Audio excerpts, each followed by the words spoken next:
2 ആഴ്ചയിൽ നമ്മൾ എന്ത് ചെയ്യണം, റോസാ ചെടിക്ക് നമ്മൾ വളമ ചെയ്ത് കൊടുക്കണം കേട്ടോ.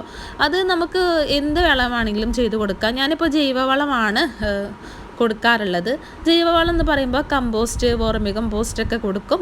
അതുപോലെ തന്നെ ഞാൻ കുറച്ച് പൊടിക്കൈകൾ പറയുന്നുണ്ട് കേട്ടോ നിങ്ങൾക്ക്. അതായത് എൻ്റെ റോസാ ചെടിയിൽ നിരവധി പൂക്കൾ, ഹൈബ്രിഡ് കളക്ഷൻ ആയാലും അതുപോലെ തന്നെ നാടൻ വെറൈറ്റി ആയാലും ഞാൻ ചെയ്യുന്ന കുറച്ച് കാര്യങ്ങളുണ്ട്. അതായത് നമ്മുടെ അടുക്കളയിൽ നിന്ന് തന്നെ നമുക്ക് ധാരാളം വളം കിട്ടും റോസാ ചെടിക്ക് വേണ്ട. നമുക്ക് ക്യാഷ് കൊടുത്തൊന്നും വളമ വാങ്ങണ്ട.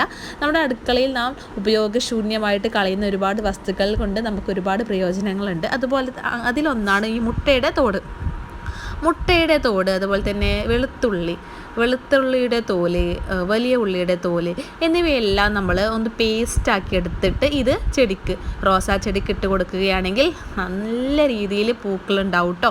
നിരവധി മുട്ടുകളും പൂക്കളും എന്നും ഉണ്ടാകും. അതുപോലെ തന്നെ നമ്മൾ